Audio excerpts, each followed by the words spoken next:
Vijayawada metro rail ప్రాజెక్టుకు సంబంధించి కీలక అడుగు ముందుకు పడింది. కేంద్ర ప్రభుత్వం ఖరారు చేసిన కాంప్రహెన్సివ్ మొబిలిటీ ప్లాన్ కన్సల్టెన్సీ సంస్థ సిస్ట్రాకు ఏపీ మెట్రో రైల్ కార్పొరేషన్ అధికారులు లెటర్ ఆఫ్ అగ్రిమెంట్ ఇచ్చారు. సిస్ట్రా సంస్థ ఏపీఎంఆర్సీ అధికారులతో భేటీ కావడంతో పాటు క్షేత్రస్థాయిలో సర్వే కూడా ప్రారంభించింది. 3 నెలల్లో పూర్తి చేసి కేంద్ర ప్రభుత్వం వద్దకు సర్వే రిపోర్టు అందించిన అనంతరం పనులను ప్రారంభించనున్నారు.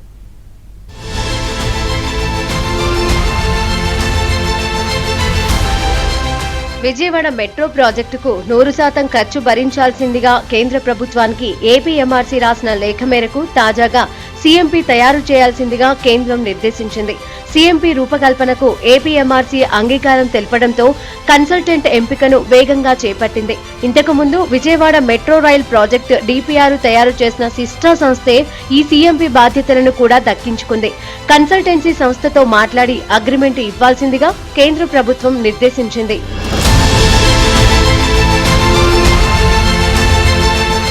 ఈ నెల 17న కేంద్ర ప్రభుత్వం సీఎంపీ రూపొందించడానికి అనుమతులు ఇచ్చింది.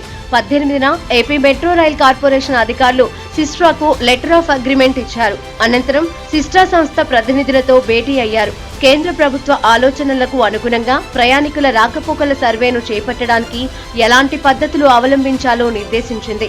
దీంతో సిస్ట్రా ప్రతినిధులు ఇప్పటికే సర్వే చేపట్టడానికి రంగంలోకి దిగారు. 3 నెలల్లో దీనిని పూర్తి చేయాల్సి ఉంది. ఆ తర్వాత ఏపీఎంఆర్సీ అధికారులు ప్రభుత్వం దృష్టికి తీసుకెళ్లి ఆమోదింపజేస్తారు. ఆ వెంటనే కేంద్ర ప్రభుత్వానికి పంపుతారు. ఈ సీఎంపీ ఆధారంగా విజయవాడ మెట్రోకు ఉన్న డిమాండ్ను కేంద్ర ప్రభుత్వం తీసుకోగలుగుతుంది.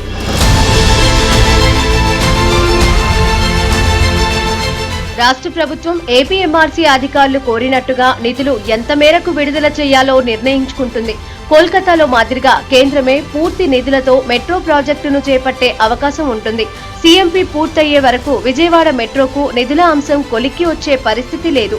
విజయవాడ మెట్రో రైల్ మొదటి కారిడార్ కృష్ణా జిల్లా గన్నవరం నుంచి NH-16 మీదుగా ఎన్టీఆర్ జిల్లా రామవరప్పాడు రింగ్, ఏలూరు రోడ్డు మీదుగా రైల్వే స్టేషన్, బస్టాండ్ వరకు ఉంది.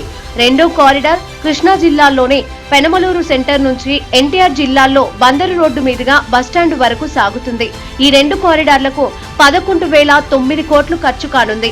ఈ పనులు త్వరలోనే ప్రారంభం కానున్న నేపథ్యంలో విజయవాడ నగరంలో ట్రాఫిక్ కష్టాలు కూడా పెరిగే అవకాశం ఉందని పాలకులు, అధికారులు భావిస్తున్నారు. అందుకు ముందస్తుగానే ప్రత్యామ్నాయ మార్గాలపై దృష్టి పెట్టి పలు అంతర్గత రహదారులను ప్రధాన రహదారులకు అనుసంధానం చేయడం ద్వారా ప్రజలకు ట్రాఫిక్ కష్టాలు లేకుండా చేయవచ్చునని భావిస్తున్నారు. దీనిపై అన్ని రకాలుగా చర్యలు తీసుకున్న తర్వాత పనులు ప్రారంభిస్తామని విజయవాడ ఎంపీ, ఎమ్మెల్యే తెలిపారు. భవిష్యత్ అవసరాలు నిమిత్తం ముందుగా ఎటువంటి ప్లాన్లు చేయాలి అంటే రేపు ఫ్లైఓవర్ కానీ మెట్రో వచ్చేటప్పటికి ముందుగా సమావేశం అవడానికి ఇవాళ ఇన్స్పెక్షన్కి వచ్చాం. ఇటు వచ్చి ఆల్టర్నేటివ్ రోడ్స్ ఏమైతే క్లియర్ చేయాలో సిఆర్డీఏ పరిధిలో కమిషనర్ గారు కూడా చూశారు. కాబట్టి త్వరలో వీటి పనులు ప్రారంభించి విజయవాడకు ఉన్న ట్రాఫిక్ కంజక్షన్ తగ్గించి ఆటో నగర్ని మళ్ళీ తిరిగి బతికించడమే మా ఉద్దేశం. రామవరపాడు నుంచి నిడమాను వరకు కూడా కొత్త ఫ్లైఓవర్ రాబోతోంది, మెట్రో రాబోతోంది. వీటన్నిటి విషయాల్లో అటు విశాఖపట్నం నుంచి వచ్చేవి కానీ లేకపోతే ఇటు బందర్ నుంచి వచ్చేవి కానీ ఏ యొక్క ట్రాఫిక్ ఇబ్బంది లేకుండా ఈ కొత్త రోడ్ల నిర్మాణానికి వీలైన తొందరగా ఏర్పాటు చేయడానికి చేసే కార్యక్రమే ఇవాళ ఉన్న పర్యటన. గత ప్రభుత్వంలో అభివృద్ధి అనేదే లేకుండా చేయడంతో విజయవాడ వాసులకు ట్రాఫిక్ కష్టాలు పెరిగాయి. కూటమి ప్రభుత్వం వచ్చిన తర్వాత పెరిగిన ట్రాఫిక్ రద్దీని దృష్టిలో ఉంచుకొని ఇటు మెట్రో ప్రాజెక్టు నిర్మాణంతో పాటు ప్రభుత్వ ఆసుపత్రి నుంచి నిడమనూరు వరకు ఒక ఫ్లైఓవర్ నిర్మాణం కూడా చేపట్టనున్నారు. ఇవి పూర్తయితే దాదాపుగా విజయవాడ వాసులు ట్రాఫిక్ కష్టాల నుంచి గట్టెక్కినట్లేనని, అయితే పనుల పేరుతో సాగదీయకుండా నిర్ణీత కాల పరిమితిలో పూర్తి చేయాలని ప్రజలు కోరుతున్నారు.